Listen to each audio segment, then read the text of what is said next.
really strikes a chord with me, what you said about being addicted to suffering, Fiona.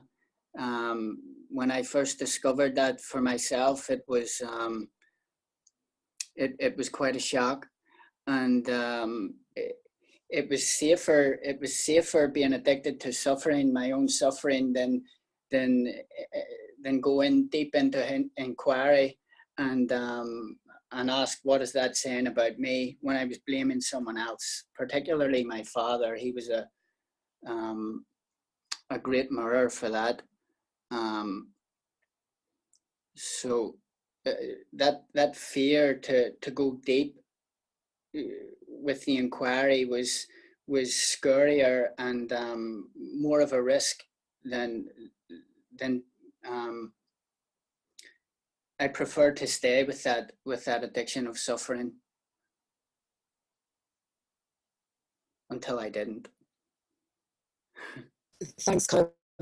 I particularly like your last sentence there. You know, I was in it until I wasn't.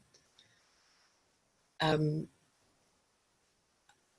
think that comes back to what we were saying at the beginning about compassion and being kind to ourselves.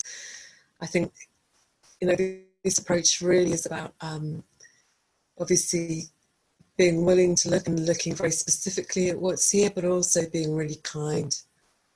You know, to not push ourselves past our own limits in any given moment. You know, to respect resistance and unreadiness. You know, so often we think that we should be feeling everything, or that that's what we're supposed to do, or that we're supposed to accept everything or love everything as it is. And I think that can often be a subtle way to punish ourselves. You know, like my spiritual teacher told me I'm supposed to accept it all just as it is, and I can't. So clearly there's something wrong with me. And I love the way in this work that we don't push past those things. We have a respect for them and let them unwind naturally. Part of my addiction was really talking myself out of my wants and needs, like a good girl would do. And in my relationships, that and also as is spiritually encouraged in a lot of undertoning of that encouragement. You know, it's not, you should have wants, you shouldn't have needs. We should, you know, this some idea of equanimity and anything goes, and you know, allowing what is often gets bastardized as a way to not own one's personhood. You know, that's not the quite word I want to find here, but what it is that comprises a Lisa, so to speak. And then to let that Lisa have her wants and needs and not push them down because she wants to please some other person or be that good girl or get love in that sort of way.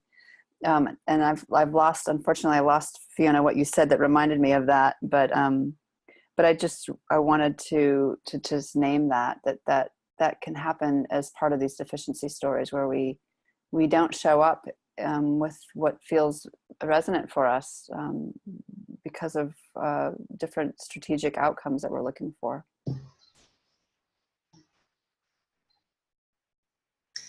Lovely, thanks, Lisa. I'd like to just put in that there's a lot of the other side can show up too, which is the rebel. You know, I'm not going to be good. I'm not going to do this. I'm not going to give up I'm going to stay up all night and do drugs or do whatever. You know, and that's been a really strong part of, you know, of what I have to look at. It is still a really strong part of that.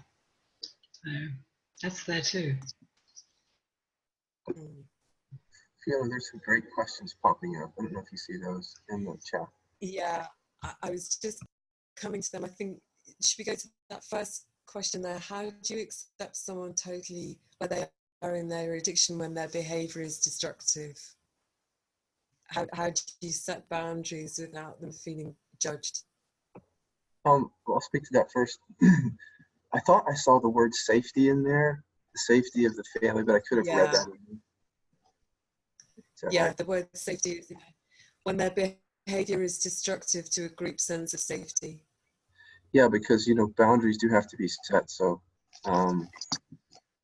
sometimes it's a matter of safety. You just have to take some action to protect the people. We have to do that at the center. So if someone relapses and they bring drugs into the house, you know, pretty quickly we have to act to do something about that. But most other situations, if there isn't like a direct set of safety, the question about how do you accept someone has to do, in my view, with taking a look at yourself in the way that we're proposing in here. So pointing back to what is it that's coming up around this other person? Is it a desire for them to recover? Or is it a story of I'm helpless? Is it I can only be better when they get better? And then as you resolve those stories within yourself, how do you accept someone becomes in a way an irrelevant question, because it simply comes about through seeing through those beliefs, which is so great, because then we don't have to have a rule book or a guide or a map about how to accept someone. But when we don't deal with those stories, it feels like we have to have an answer to that question, because we're trying to navigate the territory of deficiency stories, things that haven't been resolved with us in ourselves. So we have to ask the question, how do I?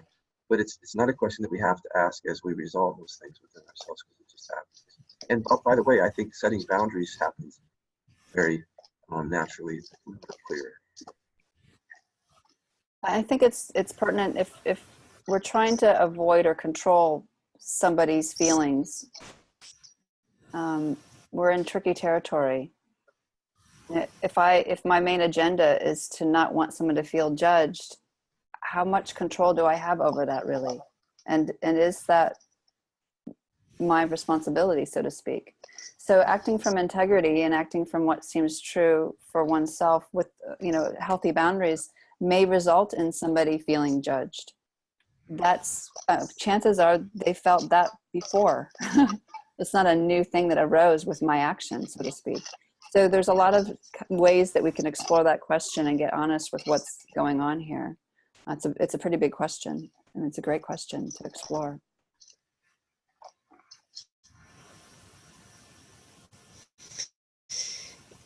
In general terms, my experience has been that the more inquiry I've done, the more naturally healthy my boundaries have become. That it's been much easier to discern at any given point what's right, what's not in that moment, and it's become much easier to put those boundaries in place very simply. I recognize that I used to actually have to create some kind of drama around putting boundaries in place, and that seems to be much less now.